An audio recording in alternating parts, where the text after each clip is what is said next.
자, 이 저녁에도 우리 사모하며 나오신 여러분들, 그리고 또 영상으로 예배에 동참하시는 여러분들을 축복합니다. 하나님의 은혜가 함께하기를 바랍니다. 최근 들어서 제가 강하게 느끼는 것 중에 하나가 이거 정말 이러다 주님 재림하시는 게 아닌가 하는 생각이 참 많이 들어요. 우리가 이제 그 예수님의 재림을 두고 쉽게 이렇게 어떤 위화감을 조성하거나 그럴 필요는 없는데 요즘같이 그런 마음이 강하게 오던 때도 없었던 것 같아요. 보아하니 지금 하나님이 정말 알곡과 쭉정이를 가리고 있는 중은 아닌가 싶기도 하고 이러다가 정말 세상이 끝이 오는 건 아닌가 그런 생각을 참 많이 갖습니다. 개인적으로 느끼는 거지만은 그래서 이제 우리가 수요일 날에 주님의 재림에 대한 공부를 하는 게 저는 개인적으로 조금 예사롭지는 않습니다. 좀 특별하게 좀 저는 좀 주목이 되기도 하는데 하나님의 뜻이 어찌 있는지 알 수는 없지만 또 잘 준비해 두셨다가 언제든지 주님이 또 부르실 때 우리가 주님 품에 안기고 영원한 우리의 삶이 제2의 영원한 우리의 삶에 우리 모두가 동참하는 은혜가 있기를 바랍니다. 자, 우리가 이제 그 재림에 대해서 계속 여러 가지 얘기를 했어요. 하다가 이제 지난 주일에는 재림하기 직전에 어떤 일들이 있는가, 재림 직전, 재림 전에 그런 시대적인 상황에 대한 종말적인 삶을 쭉 보았고요. 오늘은 이제 재림 때의 상황에 대한 거를 우리가 좀 보려고 합니다. 재림 때 상황. 자, 우리가 종말론에서 지금 보편적 종말론에서 그리스도의 재림에 대한 걸 우리가 지금 몇 시간을 거쳐서 지금 보고 있습니다. 오늘은 이제 재림 때의 상황은 어떤가? 번호로는 3번인데 번호 붙이고 싶은데 붙여도 좋을 것 같아요. 재림 때의 상황. 자, 이 내용부터 한번 좀 해보겠습니다. 자, 그래서 첫 번째로 우리가 얘기하고 싶은 건 뭐냐면 재림의 시기, 예수님이 다시 오신다라는 게 재림이잖아요. 사도신경 할 때마다 삼자와 죽은 자를 심판하러 오시리라 매주 고백하죠. 주님은 다시 오십니다. 고백을 하는데 자, 그 내용을 좀 보는 거예요. 다시 오시는 주님, 재림. 그러면 언제 주님이 재림하시나 시기를 언제로 잡을 수 있을까? 그래서 많은 사람들이 계산을 하는 거죠. 성경에 있는 내용을 중심으로 어떤 역사적이고 시대적인 상황을 가지고서 계산을 해서 999년 12월 31일 날 재림하신다라고 했었던 역사적 사건도 있었었고 1000년 차기 직전에 그 다음에 이제 우리나라에서도 그 다미 선교에서 얘기했었던 그런 재림의 날을 얘기한 적도 있었고 수많은 그 재림의 날을 찍어 놓고 그 날을 기다렸다가 결국은 다 불발로 끝났죠. 그러니까 어떤 그 재림의 날짜를 특정일을 잡아놓고 언제 주님이 재림하신다 이렇게 생각하고 신앙생활하는 걸 그걸 시한부 종말론이라고 그랬어요. 시한부 종말론. 시한부 인생이라는 말을 설명을 했죠. 시한부 인생은 시간을 딱 정해진 거죠. 당신은 이제 6개월밖에 못 삽니다. 그럼 어떻게 될까요? 시간이 딱 정해져 있는 이제 내가 6개월 하루가 지나면 이제 5개월 30일 남았네. 또 하루 지나면 5개월 이제는 29일 남았네. 이렇게 나가는 걸 시한부 인생이라고 하는 것처럼 시한부 종말이라는 것은 날짜를 정해놓고서 이제 주님이 오실 날이 며칠 남았네. 카운트 다운 해나가는 거죠. 이거는 이제 우리가 생각하는 건전한 신앙생활은 아니에요. 그래서 이제 우리가 주님의 재림은 언제 오는가라고 시기를 얘기할 때 정답은 뭐냐면 아무도 모른다. 이게 정답이에요. 그러니까 주님의 재림의 시기를 굳이 계산하려고 하지도 말고 알려고도 하지 말아라라는 것이죠. 왜 시기를 알 수가 없는지 좀 이따 설명을 하고요. 성경의 내용을 보겠습니다. 마태복음 24장 36절 말씀 보시면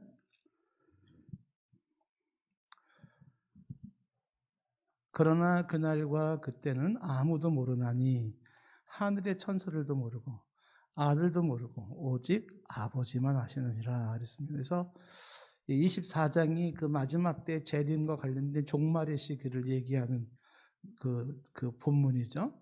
그때 주님이 말씀하시기를 그날과 그때는 아무도 모른다 그랬습니다. 하늘의 천사들도 모르고 아들도 모른다. 그러니까 그날 주님의 재림하는 시기, 그 날짜는 아무도 알 수가 없다 이렇게 되는 거예요.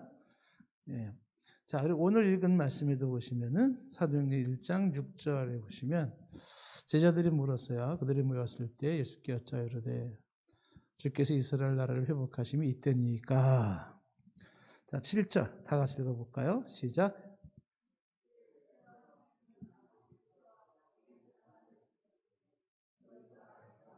자, 여기 보면은 때와 시기는 아버지께서 자기의 권한에 두셨다. 너희가 알 바가 아니다. 이렇게 했죠. 때와 시기. 이게 그 헬라어 단어가 크로노스와 카이로스 이렇게 되는 거죠. 크로노스 시간이나 카이로스 시간이나 그건 아버지의 고유의 권한이 있기 때문에 너희가 알 바가 아니다. 크로노스와 카이로스 차이가 뭔지라는 건 이제 저는 많이 설명했기 때문에 부한 설명을 하지는 않겠습니다만은 시간이 크로노스 시간이 있고 카이로스 시간이 있는데 그 때와 시기라고 해서 그날은 아버지 권한이다. 너희가 알 바가 아니다. 그렇죠? 자, 그러면 왜 이렇게 비밀로 감춰 놓았을까? 왜 이 재림의 그날을 좀 정해 주시지? 2020년 12월 30일을 딱 정해 주시면 얼마나 좋겠어요. 아니면 2020년 12월 17일 이렇게 딱 정해 주시면 얼마나 좋을까요?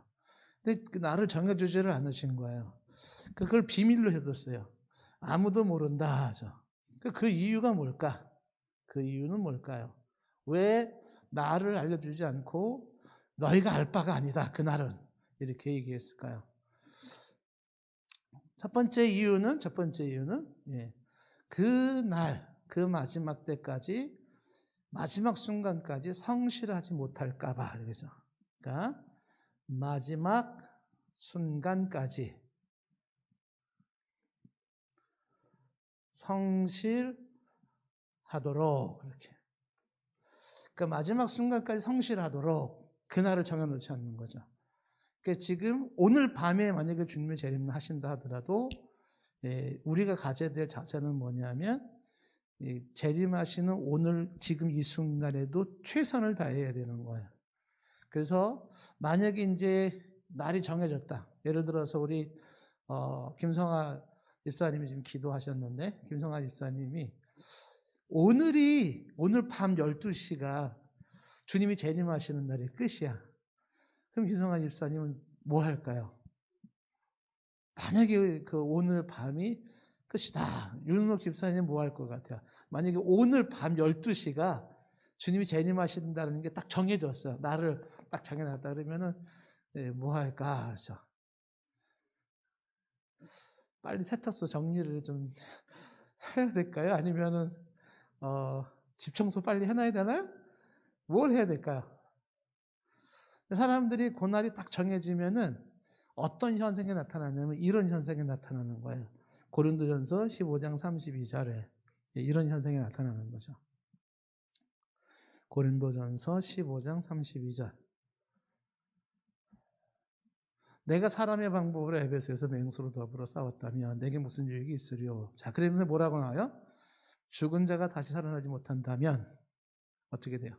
내일 죽을 터이니. 내일 죽는다는 게 끝을 말하잖아요. 내일이 끝이라면 어떻게 돼요? 에라 먹고 마시자 이렇게 된다는 거야. 내일이 끝이라고 하는 것이 딱 정해져 있어요. 오늘 밤이 끝이다 그러면은 사람들 중에 어떻게 돼요? 야, 지금 일하면 뭐해? 오늘 밤이 끝인데. 야, 공부는 왜 해? 오늘 밤이 끝인데. 뭐 직장 뭐 신경 왜 써? 오늘 밤이 끝인데.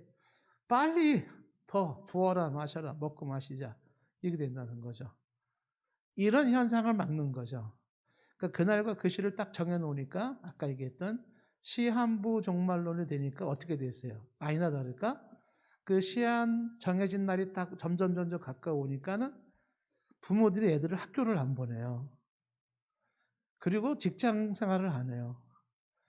집에 있는 거 다 갖다 그냥 포기해버렸어요. 재산 다 포기해버렸어요. 그리고서 일상이 마비돼 버린 거예요. 그리고 뭐만 하고 있어요? 하얀 저고리 입고 그리고서 저 최고 높은 산꼭대기에 올라가 가지고서 나팔 불 때 나의 이름 노래만 부르고 있는 거예요. 그렇게 지난 게 어떤 사람은 6개월, 어떤 사람은 뭐 1년, 어떤 사람은 한 달, 어떤 사람은 보름. 그렇게 긴 세월 동안에 그러고 있는 거예요. 지금도 시한부 종말론을 얘기하고 있는 이단들 중에는 공동체를 만들어 놓고 모든 걸 포기해요. 가정도 포기하고 다 포기해요. 그래서 어떻게 해요? 그 공동체에 들어가서 지금도 주님 오실 날만 손꼽아 기다리는 사람들이 있다고요. 그러니까 결혼 생활도 필요 없고 가정 생활도 필요 없고 일상 생활도 필요 없고 다 필요 없어요. 무슨 의미가 있어요? 이제 뭐 한 달 남았는데 이제 보름 남았는데 뭐 이제 일주일 남았는데 이렇게 되는 거죠. 왜 주님께서는 재림하신다라고 하는 것을 말씀하실 때 아무도 모르게 했는가? 마지막 순간까지 성실하도록 하게 한 게 첫 번째 이유죠. 두 번째 이유는 뭐냐면 그날이 가까울수록 동심하거나 마음이 막 흔들리는 거죠. 동심하거나 두려움에 처하지 않도록.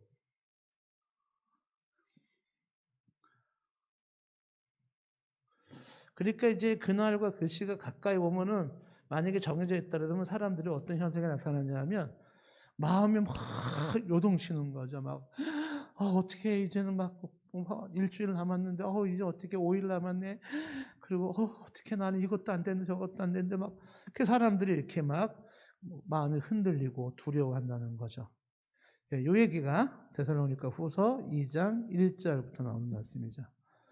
데살로니가 후서 2장 1절 말씀에 뭐라고 되어 있냐면 형제들아 우리가 너에게 구하는 것은 우리 주 예수 그리스도의 강림하심과 우리가 그 앞에 모임에 관하여 2절에 영어로나 또는 말로나 또는 우리에게서 받았다는 편지로나 주의 날이 이르렀다고 해서 쉽게 마음이 흔들리거나 두려워하거나 하지 말아야 한다는 것이라. 그러니까 주의 날이 이제 임했다라고 해서 쉽게 마음이 흔들리거나 동심하는 거죠. 그 다음에 두려워하거나 하지 말아야 된다는 거예요. 그래서 이제 이런 이유에서 그날과 그 시는 아무도 모르게 했다라는 것이죠. 자, 그러면서 이제 3번, 4번, 5번, 6번은 이제 이따 끝날 때쯤 돼서 우리가 이 재림, 주님의 재림에 대해서 어떠한 자세를 가져야 되는지 이제 좀 더 설명을 하도록 할게요. 더 이어서. 그날과 그 시를 모르는 요것과 함께 이제 우리가 재림을 기다리는 성도의 자세, 태도는 어떠해야 되는가는 이제 맨 뒤에 얘기하도록 하겠습니다. 자, 두 번째. 그러면 주님의 재림 때의 모습은 어떤 것인가 하죠. 재림의 모습. 재림의 모습이라는 건 재림의 특징이라고 할 수가 있어요. 요거는 이제 우리가 이렇게 수요일 날 공부를 안 하신 분들은 함정에 빠지기가 쉬워요. 어떤 함정에 빠지냐면 사람들의 이야기 속에서 목사님들 중에서도 그렇게 말씀하시는 분들이 계십니다. 소위 이제 우리가 봤을 때 잘못된 재림관 이렇게 말할 수가 있는데 잘못된 재림관부터 얘기를 하면은 첫 번째가 어떻게 잘못된 거냐면 예수님의 재림을 이야기할 때 그 재림을 정신적 재림 이렇게 보는 사람이 있어요. 정신적 재림. 예수님의 재림은 정신적인 재림이다. 자, 두 번째는 예수님의 재림은 오순절날 재림을 이미 하셨다. 오순절 재림 이렇게 이해하시는 분이 있고, 그다음에 세 번째는 영적 재림으로 이해하시는 분들이 계세요. 영적 재림. 좀 이따 좀 설명을 할게요. 그 다음에 네 번째는, 임종재림설. 임종재림을 얘기해요. 임종재림. 임종재림. 그 다음에 하나 더 이제 꼽을 수 있는 게 이제 세대주의 재림이라고 해서 조금 어렵죠? 세대주의 재림. 요거를 이제 전천년설 재림이라는 거죠. 좀 설명을 좀 하도록 하겠습니다. 보통 이거는 우리가 좀 잘못됐다 이렇게 보통 보는 거예요. 여기서 우리라고 하는 건 이제 우리 교단이 가지고 있고 저와 여러분이 있고 있는 역사적 개혁주의라고 하는 신앙 노선이 있는데, 장로교 신앙 노선이 있는데, 거기 비춰봤을 때 이런 건 잘못된 거다라는 것이죠. 그러니까 예수님이 재림을 하신다라고 할 때 재림을, 그것은 이렇게 눈으로 볼 수 있는 뭐 이렇게 나팔 소리가 들리고 뭐 하늘에서 막 내려오고 그런 재림이 아니라 정신적으로 개인적으로 이렇게 임하는 재림이다. 이렇게 그런 개념을 얘기하고, 오순을 지은 재림은 사도행전 2장에 오순절 사건이 있었어요. 그래서 성령이 바람같이 임하시고 불같이 임하시면서 모인 사람들이 다 어떻게 해요? 성령이 충만함을 받았죠. 그래서 사도행전 2장에 그 성령이 충만한 그 사건에서 이미 예수님은 재림하셨다. 이렇게. 그러니까 아직 우리는 재림을 안 하신 거로 믿고 있는데, 오순절 재림설을 얘기하시는 분들은 이제 이미 예수님은 재림했다. 언제 재림하셨는데? 그 성령이 임하셨던 오순절 그날에 성령이 임하셨다. 이렇게 보는 것이에요. 그 다음에 또 재림설 중에 하나가 뭐냐면 영적 재림설이라고 해서, 이 영적 재림설이라는 건 뭐냐면 예수님이 재림한다라고 하는 것이 뭐 갔다가 누가 아버지가 집에 들어오시는 것처럼 그렇게 하는 게 아니라, 사람이 거듭났을 때, 예수님을 믿고 거듭날 때 그때 예수님이 그 마음속에 들어가신다. 그게 뭐냐? 그게 재림하신 거다. 사람이 중생 거듭났을 때 그때에 예수님이 그 마음속에 들어가시는 그것이 재림이다. 그래서 이 영적 재림이라고 하는 것은 예수님을 믿지 않은 사람은 아직 재림을 안 하신 거고, 예수님을 믿은 사람은 이미 당신에겐 예수님이 재림하셨다. 이렇게 말씀하시는 분들이죠. 거듭난다. 이렇게. 중생 때의 모습이다. 이런 얘기는 조금 이제 어렵게 그 신학적으로도 좀 얘기할 게 많이 있는 부분이긴 해요. 왜냐하면 루돌프 불트만이라는 사람이 이제 그 실존주의적 성경 해석이라고 하는 내용을 얘기하는 게 뭐냐면, 이 성경을 신화로 이해하는 거. 성경은 신화적인 거다. 사실이 아니고 신화. 그러니까 신화적인 거라는 것은, 이 신화는 사실이 아니에요. 거짓된 혹은 꾸며낸 이야기예요. 거짓된 혹은 꾸며낸 이야기. 꾸민 이야기 이렇게 얘기를 한다고요. 그러면 여러분들이 성경이 만약에 거짓된 거고 꾸며낸 얘기를 하면 어떻게 될까요? 꾸민 이야기. 그러면 이 성경에 나와 있는 내용들, 뭐 동정녀 탄생, 뭐 예수님의 십자가 죽으심 뿐만 아니라 예수님의 재림하심, 이 모든 것들에 대해서는 그 자체 문자적인 그리고 어떤 역사적인 의미는 없다라고 보는 거예요. 신화적인 거니까 성경에 문자적으로 얘기하고 있는 그 의미는 어떻게 해요? 없다라고 하는 거예요. 그러면 이런 거짓된 꾸며낸 이야기라면 어떻게 되겠어요? 그러면 그 성경 집어치워야지. 거기 뭐 더 붙잡고서 이유가 있는가? 이제. 루돌프 불트만은 꾸며낸 얘기고 거짓된 이야기인데, 그렇다고 이거를 성경을 집어던질 필요는 없다. 왜? 비록 사실은 아니다 할지라도 그 꾸며낸 신화 내용이 어떤 이들에게는 나름 도움을 주고 유익을 줄 수 있다. 예를 들면 꾸며낸 동화, 거짓말 같은 동화 이야기예요. 하늘에서 뭐 누가 나타나가지고, 그러면 애들은 어떻게 될까요? 그걸 통해서, 나 이제 정직하게 살아야 돼. 난 정의롭게 살아야 돼. 뭐 이렇게 교훈을 받는단 말이에요. 그러면은 그 꾸며낸 이야기, 옛날 이야기 같은 그런 것들은 필요한가요? 필요치 않은가요? 불트만 같은 사람이 얘기할 때 그게 필요하다라는 거. 왜 필요해요? 꾸며낸 이야기, 옛날 이야기, 거짓 이야기라 할지라도 어떤 이들에게는 그 이야기가 유익을 주고 도움을 준다 이렇게 보는 거예요. 그러니까 성경이라고 하는 것도 그것은 꾸며낸 이야기고 사실적인 내용은 아니지만 그럼에도 불구하고 그 성경을 통해서 어떤 이들은 위로를 받고 어떤 이들은 용기를 얻고 어떤 이들은 삶의 교훈을 찾고 그런 도움이 된다는 거예요. 그렇기 때문에 그거 버리지 마라 이렇게 보는 거예요. 그러니까 예수님의 재림도 그 재림이 진짜 성경에 재림한다고 해서 재림하는 게 아니다라는 거죠. 그건 그냥 하는 소리를 하는 거예요. 그러면 어떻게 될까? 그 성경 집어치워야 되나? 그게 아니라는 거죠. 사람마다 그 재림을 나한테 어떤 의미 부여를 하고 나는 그걸 통해서 어떤 교훈을 얻을 건지 자기만의 해석을 해서 그거를 나에게 맞는 필요한 유익한 것으로 활용할 수 있다 그러면 그 거짓된 이야기도 필요하다 이렇게 보는 거죠. 여기서 강조되는 게 뭐냐면 해석의 해석. 어떤 해석? 개개인이 가지고 있는 해석이죠. 그게 어려운 용어로 지금 여기서 나에게 주는 교훈 혹은 그 해석, 요거를 실존주의적 해석이라 그러는 거죠. 그렇게 해서 이런 의미로서의 가치와 의미를 준다. 이제 이렇게 보는 거예요. 그러니까 이런 개념도 이제 거기에 들어가는 거죠. 실존주의적 해석에 들어갈 수 있는 거죠. 그러니까 뭐 사람이 그 주님의 재림이라는 것을 어떤 그 역사적 객관적 사실을 둘 필요는 없어요.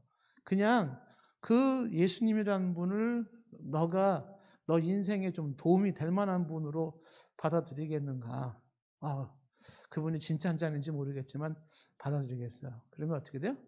그 순간에 예수님이 너한테 재림한 거야. 그건 해석이죠. 편하게 해석하는 거죠. 네. 이런 식으로 이해하는 경향이 있다는 거예요. 그래서 사람들 중에는 이제 중생하는 그때 예수님이 재림한 거로 설명하시 그런 목사님들이 많이 계세요. 주변에도. 근데 이건 다 잘못된 것이다. 이렇게 보는 거죠. 어떤 사람은 이제 사람이 죽을 때 예수님을 만나잖아요. 예수님이 나한테 공중에서 재림하는 게 아니라 내가 죽을 때 내가 예수님 앞으로 가. 그 예수님 앞으로 가는 그것이 예수님이 재림한 것이다. 이렇게 이야기는 임종, 재림 이렇게. 세대주의 재림이라는 건 이건 굉장히 좀 신학적인 내용인데 성경의 역사를 천지창조에서부터 예수님의 재림까지 전체 역사를 7,000년 역사로 구분하는 거예요. 1,000년 단위로 끊어요. 그래서 아담부터 아브라함까지가 1,000년. 그리고 아브라함부터 예수님이 크리스마스 탄생할 때까지도 1,000년.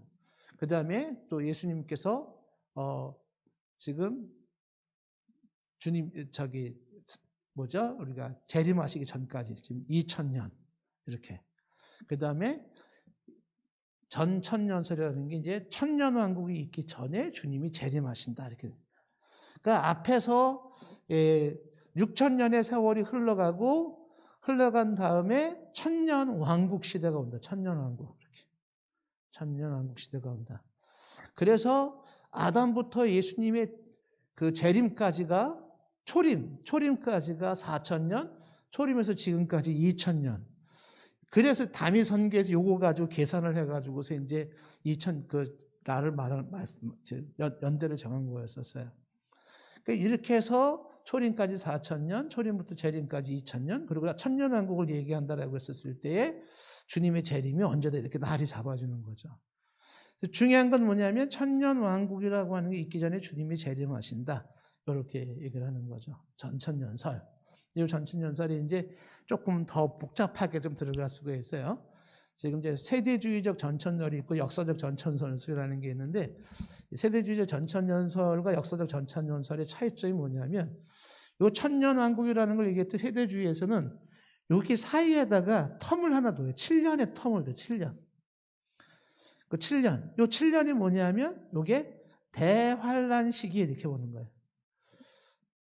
보통 우리가 그 영화나 책에 나와 있는 종말론적인 책이 거의 다가 세대주의에 입각한 그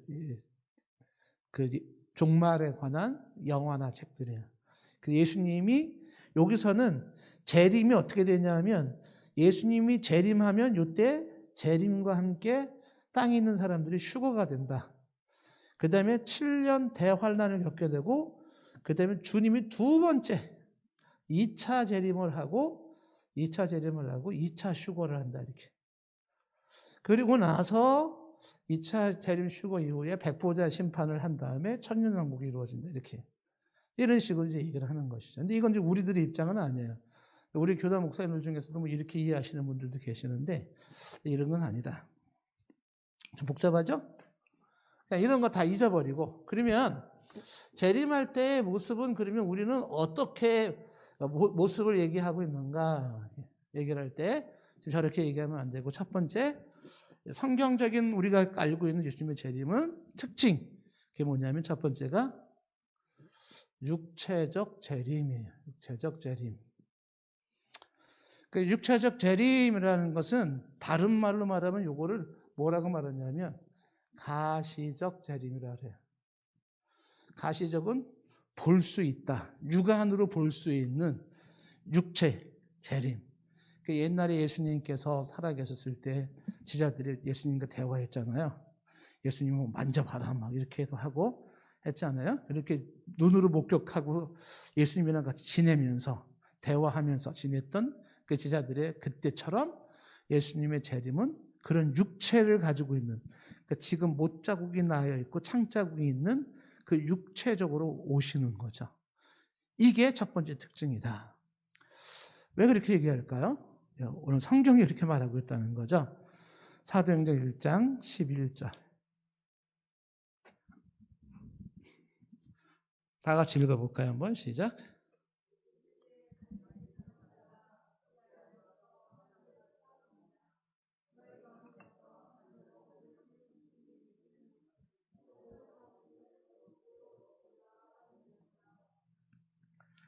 예, 승천하시는, 하늘로 승천하실 때 사람들이 쳐다봤어요. 예수님 저 하늘로 올라가신다. 막 그래요. 그러니까는 함께 올라가던 천사가 말을 한 거죠. 갈릴리 사람들아, 어찌 서서 하늘을 쳐다보느냐. 그럼 그때 하는 말이 뭐냐면, 하늘로 올려진 이 예수는 하늘로 가심을 본 그대로 오시리라, 이렇게 했어요. 그러니까 하늘로 올라가실 때 어떻게 올라갔냐면 육체를 가지고 올라갔어요. 그래서 사람들이 볼 수가 있었어요. 저 올라간다. 저기 올라가네. 이제 안 보인다. 이렇게 사람들 너무 놀란 거예요. 갑자기 예수님이 쫙 올라가는데 뭐 정신적인 뭐 영적인 이게 아니에요. 예수님이 육체를 가지고 쫙 올라가니까 사람들이 어떻게 해요? 쳐다보는 거죠. 너무 신기하지 않겠습니까? 하늘로 올라가니까. 예. 그 신기한 모습을 쳐다보면서 천사가 말하기를 뭐라고 말하냐면, 왜 쳐다보고 있느냐?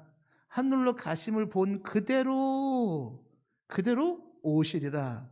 그대로 온다는 건 그렇게 육체적으로 재림을 해서 가시적으로 재림을 한다.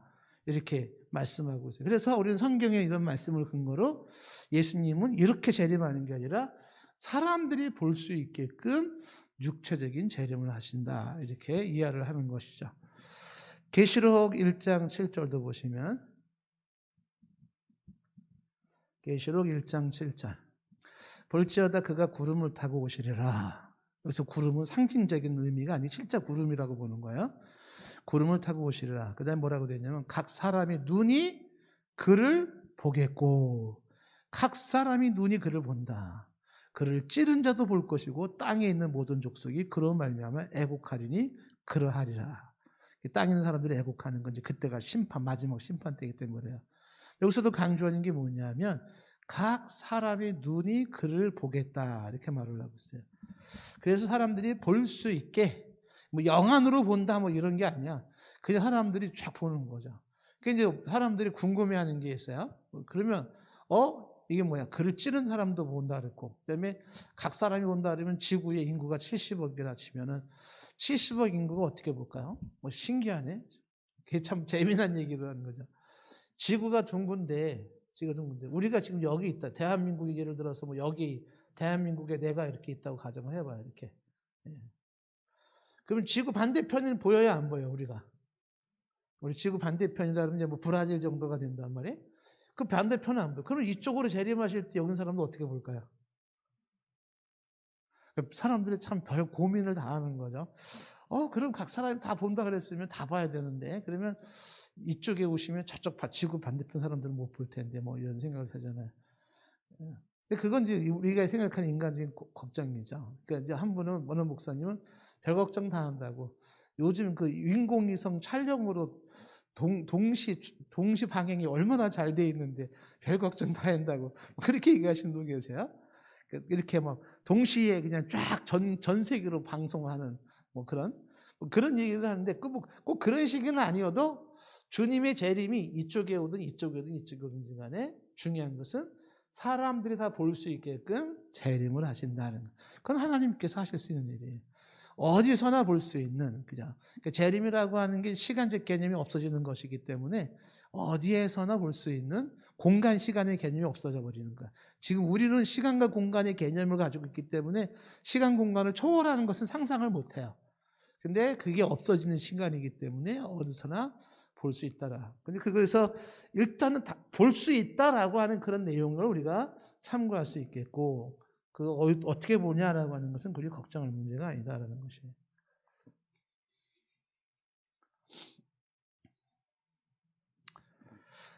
자, 그 다음에 두 번째, 주님의 재림의 두 번째 특징은 뭐냐? 돌발적 재림이라고 하는, 돌발적 재림.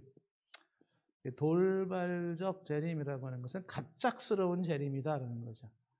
그러니까 뭔가 예수님이 처음에는 뭐 옷자락만 살짝 보여주고 서서히 재림하거나 그러는 게 아니라 전혀 예상하지 못했던 때에 갑자기 팍 나타나는 재림이 돌발적 재림이라고 하는 것이죠. 그러니까 마지막 순간까지 성실하도록 했잖아요. 그래서 돌발적이라는 건 뭐 수요 예배 끝나자마자 주님이 탁 재림하실 수도 있고, 뭐 정말 오늘 밤에 재림하실 수도 있고, 그건 알 수가 없어요. 돌발적으로 사람들이 전혀 생각지 못했던 순간에 갑자기 확 임하시는 재림이 돌발적인 재림이다. 마태복음 24장 42절에서 44절까지. 그러므로 깨어 있으라. 깨어 있으라는 표현이 강조되는 거예요. 왜 깨어 있어야 될까요? 깨어 있으라는 건 늘 정신 차리고 예수님 맞을 준비를 하고 있어라, 그런 뜻이에요. 오늘이 될지 지금이 될지 한밤중이나 한낮에나 깨어 있으라. 어느 날에 너희 주가 임할런지 너희가 알지 못함이니라. 43절. 너희도 아는 바니 만일 집 주인이 도둑이 어느 시각에 올 줄을 알았더라면 깨어있어 그 집을 뚫지 못하게 하겠죠. 도둑이 언제 올 줄 알면 뭐 딱 대비하고 있겠죠. 그런데 도둑의 특징이 뭐예요? 예측하지 못한 때 들어오는 거거든요. 그래서 이 44절에 말하기를 그러므로 너희도 준비하고 있으라. 생각하지 않은 때 인자가 오리라 말씀하고 있거든요. 그러니까 생각하지 않은 때, 그러니까 이때가 언제인지 모르기 때문에 뭐 하고 있어라? 준비하고 있어라. 그러니까 앞에서 얘기한 것처럼 깨어 있어라, 준비하고 있어라. 왜? 생각하지 않은 때 갑자기 재림하신다. 갑자기 오신다는 거죠.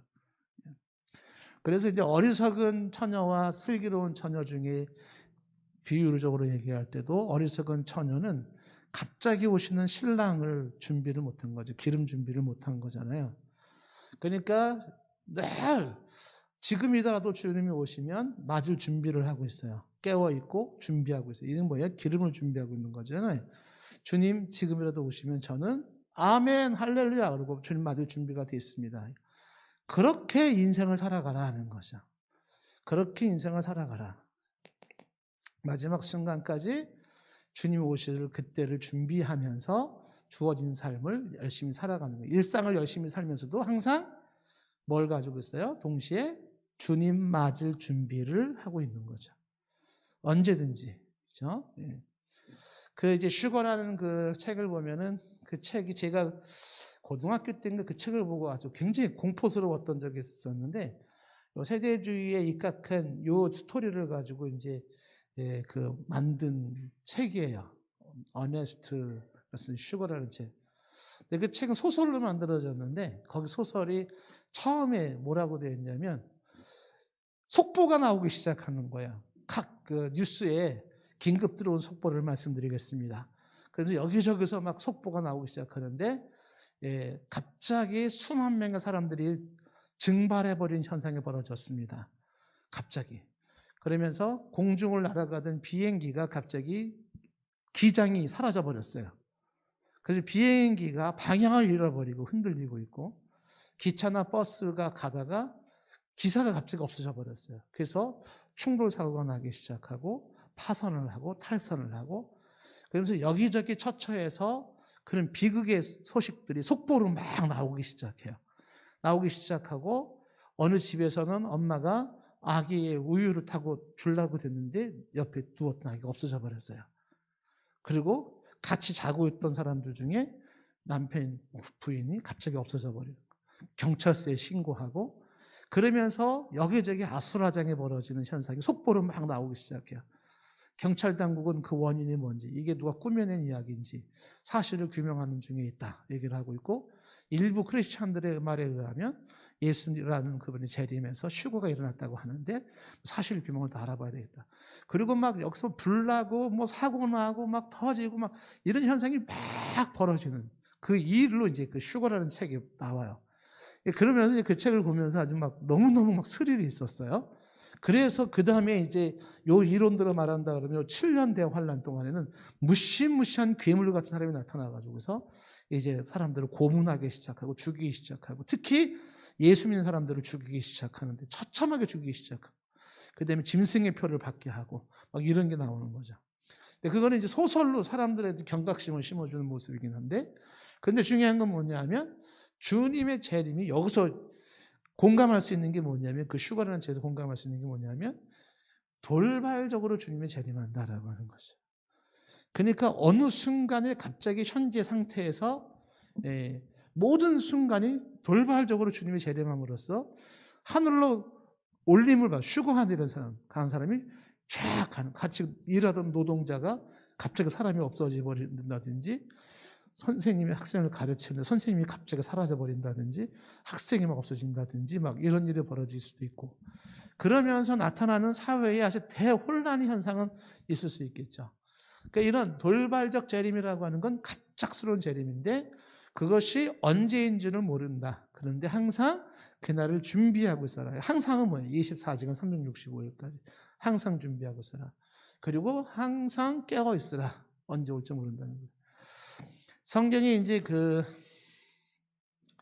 하이델베르그 신앙 고백서라든지 벨직 신앙 고백서라든지 그 다음에 존 칼빈이나 이런 사람들이 하는 얘기 중에 하나가 뭐냐면 이런 표현을 쓰는 거죠. 그 누가복음 말씀 가지고 설명을 할 때 뭐냐면 하나님 앞에서는 항상 마지막이에요. 하나님 앞에서는. 그러니까 성경에서 곧 오시리라, 예수님도 곧 내가 오리라 라고 했을 때 그 곧이라고 하는 것이 2000년 전이나 그 전이나 지금이나 하나님 앞에서 봤을 때는 항상 곧이에요. 하나님 앞에서는 항상 곧. 그러니까 일부 사람들은 야, 곧 오신다더니 야, 2000년이 지났다. 야, 오긴 뭐가 오냐. 우리가 이제 데살로니가서에서 베드로후서에서 나오지 않습니까? 야, 온다는 그분 오지도 않았어. 벌써 2000년이 지났어. 그러면서 기롱하면서 그 주님은 안 오셔. 뭐 이렇게 얘기를 한다는데 거기 속지 말라고 나오잖아요. 그런 말에 속지 말아라. 하나님 앞에서는 그 옛날이나 지금이나 곧이에 곧 세상은 끝난다. 곧 주님이 재림한다. 이게 하나님이 가지고 있는 생각이라는 거예요. 이런 생각을 가지고 있어서 크리스찬들은 곧 끝날 그 생각, 그것이 곧 주님이 돌발적으로 임할 그날을 생각하고 살아가는 거야. 이거를 이제 우리가 종말론적인 삶이다 이렇게 얘기를 하고 있는 거죠. 항상 끝을 염두에 두고 오늘을 성실하게 살아가는 거다. 자, 데살로니가전서 5장 1절부터 3절까지 보시면, 형제들아 때와 시기에 관하여는 너희에게 쓸 것이 없다. 때와 시기 아까 나왔잖아요. 그거에 대해서 너희가 쓸 게 없어요. 2절에 보면 주의 날, 주님의 날이라는 거죠. The day of the Lord, 주님의 날이 밤에 도둑같이 이룰 줄을 너희 자신이 자세히 알기 때문이다. 그래서 뭐라고 말해요? 3절에 그들이 평안하다, 안전하다 할 그때에 임신한 여자에게 해산의 고통이 이름과 같이 멸망이 갑자기 그들에게 이르리니 결코 피하지 못하리라. 그러니까 그 아이를 낳을 때 뭐 우리가 예정일을 잡고 있지만은 근데 예정일을 좀 땡겨 아이가 태어나려고 늦게 태어날 수도 있잖아요. 그러니까 갑자기 해산의 고통이 막 주어져요. 우리가 지난번에 그 시대적 징조할 때 이게 해산의 고통이 뭘 의미하는지 설명을 했잖아요. 근데 그런 것 같이 멸망이 갑자기 그들에게 임한다. 예, 멸망이 갑자기 이른다라는 게 뭐야? 돌발적으로 임한다. 그 예수님의 재림을 도둑에다 비유한 거는 왠지 좀 이렇게 석연치가 않죠. 왜 하필이면 도둑에 비유했을까? 근데 그것은 도둑과 예수님은 무슨 상관이 있나 뭐 이렇게 볼 문제가 아니라 거기서 포인트는 뭐냐면 도둑은 예측하지 못한 때에 갑자기 들이닥친다. 그게 포인트예요. 예수님의 재림도 갑자기 재림하신다. 돌발적 재림이라고 하는 것이. 그래서 예수님의 재림은 이렇게 하는 게 아니라 이렇게 돌발적으로 재림한다. 재림의 특징 중에 이제 세 번째는 뭐냐면 이 재림이 영광과 승리의 재림이라 그래. 영광, 승리의 재림 이렇게. 그러니까 이 날은 이 재림하시는 날은 주님에서 이제 영광과 승리 가운데서 재림을 하시는 것이죠. 데살로니가전서 4장 16절 말씀에 말하기를 주께서 호령과 천사장의 소리와 하나님의 나팔 소리로부터 친히 하늘로부터 강림하시리니 그리스도 안에서 죽은 자들이 먼저 일어나고 그래서 하나님이 호령과 천사장의 소리와 함께 하나님의 나팔 소리로 친히 하늘로부터 강림하시리. 이게 뭐냐면 영광의 주님의 재림을 승리하신 주님의 모습으로 재림하는 장면이에요. 그러니까는 굉장히 찬란하게 그런 어떤 그 소리와 현상과 자연계의 어떤 현상과 그런 상상할 수 없는 그런 모습으로 주님께서 지구에 있는 모든 사람들이 다 보도록 그렇게 갑자기 하늘로부터 주님이 재림을 하시는 거죠. 그래서 이건 분명하게 뭐 어쩔 수 없는 그런 사실로 보는 거죠. 자, 예수님께서 재림을 하시고자 하는 그 목적이 뭔가? 재림의 목적이 뭐냐? 재림의 목적을 굳이 정리해 본다 그러면은 첫 번째는 뭐냐면 재림의 목적은 역사의 완성이라고 볼 수가 있어요. 역사의 완성. 여기서 우리가 말하는 역사라고 하는 것은 인간이 가지고 있는 역사. 그러니까 인간의 역사는 시작이 있죠. 언젠가 시작이 있었어요. 그 시작이 있다는 건 뭘 의미하는 거냐면 끝이 있다라는 걸 의미하는 거죠. 그러니까 아담과 하와 에덴 동산을 시작으로 보든지 아니면 또 다른 걸 시작으로 보든지 간에 어쨌든 시작이 있다면 끝이 있는 건데 그 시작에서 끝을 말해주는 그 역사의 마지막 때를 그거를 재림 때 이루어지는 것이다. 그래서 예수님이 재림하심으로 말미암아 지금 우리가 살고 있는 이 세상 시간과 공간의 제한을 받고 있는 3차원의 세계의 삶이 이게 끝을 내는 순간이 바로 그 역사의 순간을 얘기를 하는 것이죠. 옛것은 지나가고 새 것이 도래하는 순간이고 새 하늘과 새 땅에 영원한 또 다른 시작이 이루어지는 거죠. 끝은 소멸이 아니라 그랬어요. 끝은 소멸하고 없어지고 하는 게 아니라 이 끝은 또 다른 시작을 의미하는 거죠. 여기서부터 여기까지가 아닌 이 끝을 시작으로 또 다른 영원한 새로운 세계의 시작이 이루어지는 거란 말이에요. 그렇게 이 끝이라고 하는 것은 기존의 세계에서 또 다른 세계로 들어가는 소멸로 없어지는 게 아니라 하나의 관문이에요. 문. 이 문을 통해서 끝이라는 문을 통해서 새로운 세계로 들어가는 거죠. 주님의 재림하심으로 역사는 끝이 나고 새로운 세계가 도입되어진다는 것입니다. 두 번째, 이때는 이 재림의 목적 중에 하나는 택자들을 보호하기 위해서 하나님이 창세전에 예정하시고 창세전에 성별하시고 구별하시고 선택하시고 하셨던 그 택자들이 있어요. 하나님이 정하신 때에 복음을 알게 하시고 믿게 하시고 예수님을 믿게 하시고 그리고 하나님의 자녀가 되게 하시고 하나님 앞에 영원한 나라의 유업, 기업을 받게 하시고 그것을 성령으로 인치시고 보증해 주시고 한 그 택자들, 쉽게 말하면 그리스도를 믿는 신자들이죠. 그들을 영원히 최종적으로 보호하시기 위한 목적이다라는 것이. 자, 그 다음에 이 재림의 목적 중에 세 번째로 꼽을 수 있는 것은 뭘 꼽을 수 있냐면, 요때가 요 시작과 끝이라고 하는 것과 택자들의 보호라고 하는 것이, 요게 뭘 말하냐면 최후 심판의 날이에요. 최후 심판. 그 최후 심판을 위해서 주님의 재림을 임하는 거죠. 왕으로서 영광 가운데 재림하세요. 그 왕은 뭐냐면 하늘과 땅의 권세를 가지시고 모든 것을 재판하시고 판결하실 분이시죠. 그분이 최후 심판을 하실 때 의인과 죄인이 이 날을 맞이하는 날이 달라지는 거야. 그 최후 심판이라고 하는 이 끝으로 이제부터 영원한 삶이 시작이 되어지는데, 의인에게 있어서의 끝은 뭐를 의미하고 죄인에게 있어서의 끝은 뭐를 의미할까요? 이 끝이 심판인데, 그 심판은 의인과 죄인이 그 동일한 날을 접하는데 전혀 달라요. 그래서 의인에게 최후의 심판은 이때가 감격의 날이 되어버려요. 감격의 날. 죄인에게 이 최후 심판은 그 마지막 날이라고 하는 그것을 뭘까요? 이때는요, 공포의 날이 돼요. 공포의 날. 그 의인한테는 이 날이 얼마나 감격스러운 날인지 모르죠. 그래서 의인들에게는 이 최후의 심판은 가장 행복한 순간이 되죠. 그러나 죄인에게는 가장 불행한 순간이 돼요. 마지막 심판 앞에서 의인에게서는 이 날은 승리의 날이에요. 그러나 죄인에게서 이 날은 패배의 날이 돼요. 패배의 날. 그 의인은 이 최후의 심판을 기다릴까요? 안 기다릴까요? 기다리는 거예요. 주 예수님 재림을 기다리는 거예요. 그렇죠? 왜? 그날은 더 이상의 눈물 고통과 이 세상의 아픔이 없는 최후 승리의 날이기 때문에 그런 거죠. 그런데 주님의 재림을 자꾸 부인하고 싶고, 그건 거짓말이야, 아니야, 그럴 리가 없어, 자꾸 이렇게 말하는 사람들은 누굴까요? 재림을 굳이 기다리고 싶지 않아요. 죄인들이 그런 거죠. 그러니까 그 심판의 날에 따라서 사람은 달라진다라고 하는 것이죠.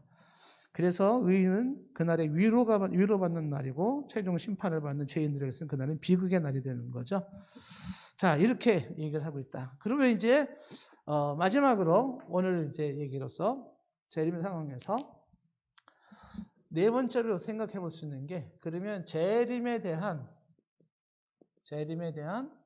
우리의 자세는 어떠해야 되는가? 성도의 자세는 어떠해야 되는가?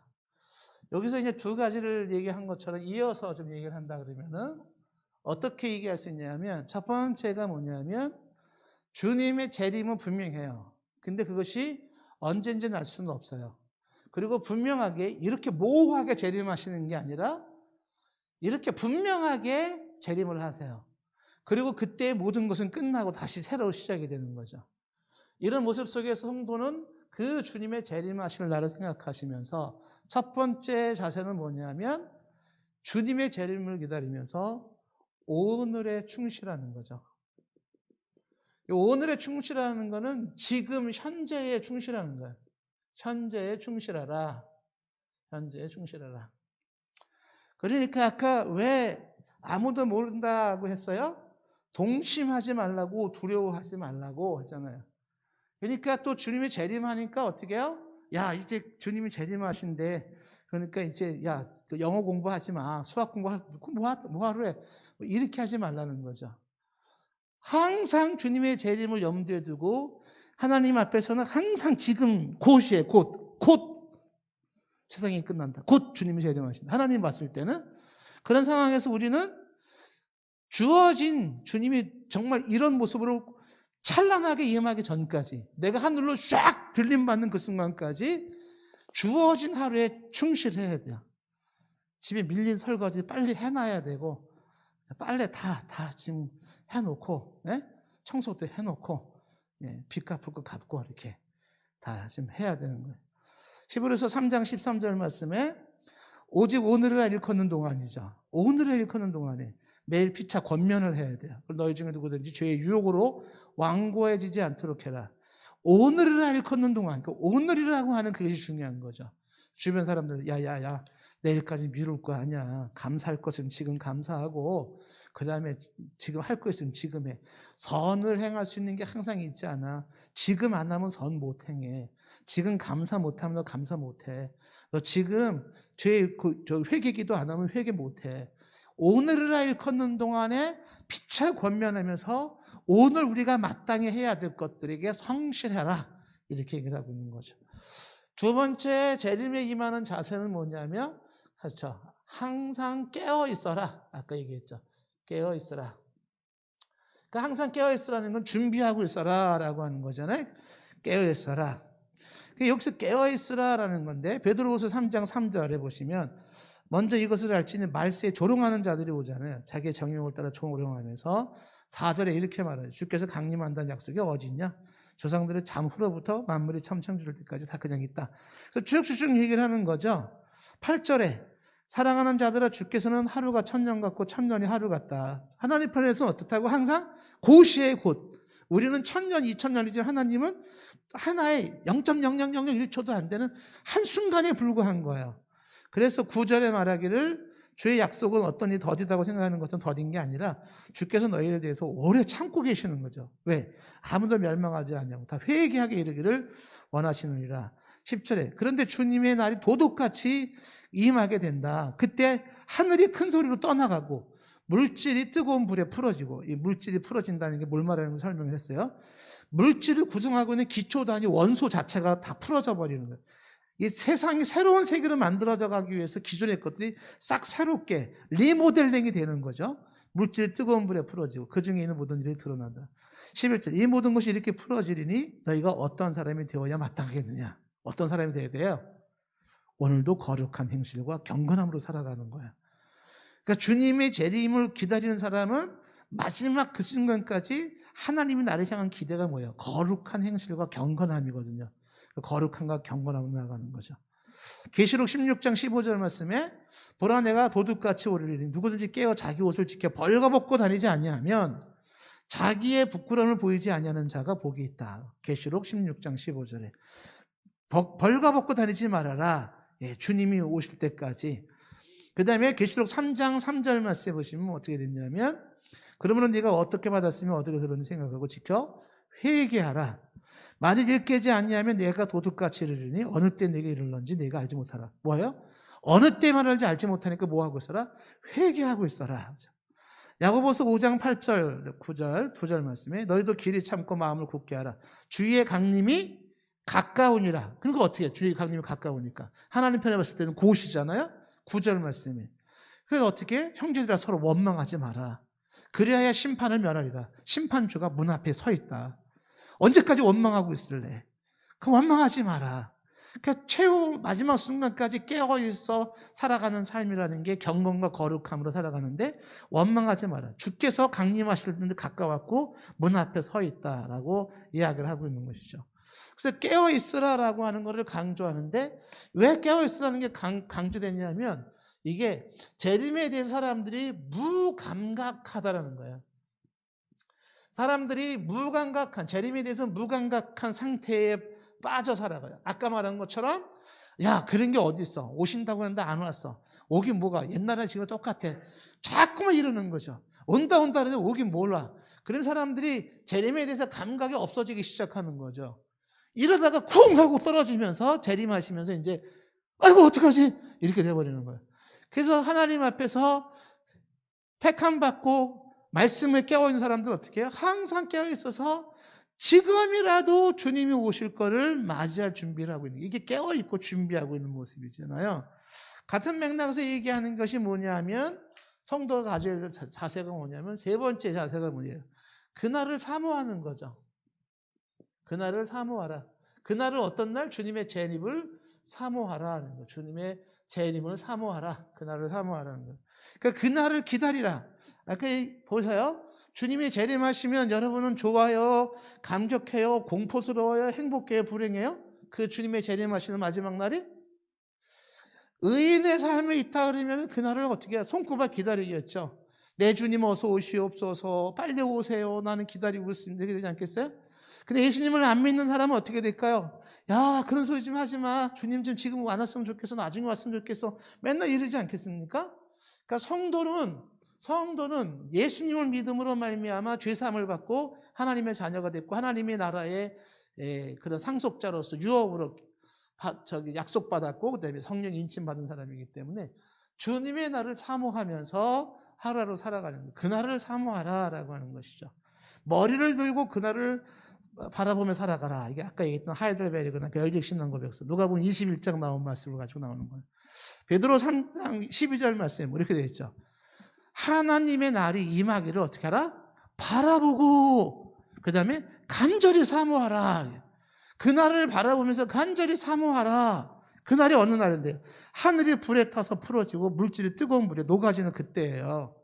근데 그날 심판의 날이지만 우리에게는 영광의 날이기 때문에 그날을 바라보고 사모해라. 이어지는 13절에 우리는 그분의 약속대로 의가 있는 곳이 뭘 바라봐요?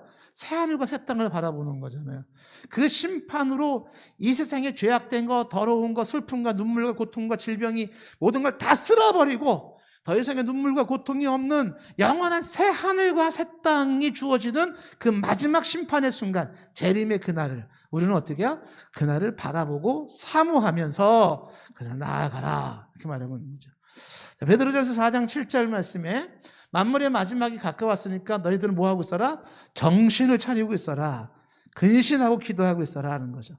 자, 마지막으로 주님의 재림에 대해서 우리가 기다릴 수 있는 성도의 자세가 어떤 자세냐면, 그렇죠, 지금 계속 반복적으로 나온 이야기잖아요. 주님 맞을 준비를 하고 있어라. 이렇게 주님 맞을 준비를 하고 있어라. 자, 여러분들 한번 저는 질문 던져보겠습니다. 오늘 이 말씀을 듣고 있는 여러분들, 지금 이 순간에 주님 맞을 준비됐나요? 우리 여기 지금 오신 분들 중에 난 지금 이 순간에라도 난 주님을 맞을 준비가 되어 있다. 손 들어보세요. 손 안 드시는 분들에게 삼가. 자, 주님 맞을 준비를 하고 있어라. 주님 맞을 준비를 하고 있어라. 계시록 22장 마지막 장 20절에 이렇게 되죠. 이것들을 증언하신 내가 이르되 내가 진실로 속히 오리라 하시거늘. 그때 어떻게 돼요? 아멘 주 예수여 오시옵소서. 아멘 주 예수 오시옵소서. 고린도전서 16장 22절 말씀에 보면 고린도전서 16장 22절 말씀 보시면은, 자, 거기에 뭐라고 되어 있냐? 고린도전서 16장 22절 말씀에 만일 누구든지 주를 사랑하지 아니하면 저주를 받는다. 그럼 끝을 어떻게 맺어요? 우리 주여 오시옵소서. 좀 전에 요한계시록에 아멘 주 예수 오시옵소서 했잖아요. 근데 여기 고린도서 16장 22절에 주여 오시옵소서 이렇게 얘기해요. 요 주여 오시옵소서가 성경의 원어, 헬라어 성경이 주여 오시옵소서가 그게 뭐라고 되어 있냐면 마라나타. 주여 오시옵소서. 그러니까 마라나타 신앙이에요. 그러니까 마라나타, 이게 이제 어디서 끊어야 되느냐가 중요하긴 하지만은 마라나타, 이렇게 마라나타, come, O Lord, 주여 오시옵소서. 그러니까 성도들은, 저와 여러분들 오늘 말씀을 통해서, 자, 주님의 재림은 분명합니다. 그걸 어떻게 알아? 성경에 말을 하고 있기 때문에 그래요. 우리는 성경에 말하는 걸 우리는 받아들이는 사람이, 그것을 사회학적으로 설명할 수도 있고 혹은 인류학적으로 설명할 수도 있고 다양하게 설명할 수는 있겠지만, 그러나 그 모든 것보다도 성경은 주 예수님의 재림을 말하고 있다. 그 재림의 날은 아무도 모른다. 재림의 모습은 이렇게 설명되는 것은 아니다. 이렇게 놀라운 모습으로 재림하신다. 이러한 목적을 가지고 재림을 하실 때 우리들이 가져야 될 자세와 태도는 이러하다. 특히 깨어있어 주님 맞을 준비. 이 밤에라도 주님을 맞이할 수 있을까? 오늘 이 순간에도 내 마음속에는 마라나타, 주여 오시옵소서라고 말할 수 있는가? 이것이 오늘 우리가 말씀을 통해서 잘 명심해야 될 겁니다. 주님을 언제든지 맞이할 수 있는 준비된 심령이기를 원합니다.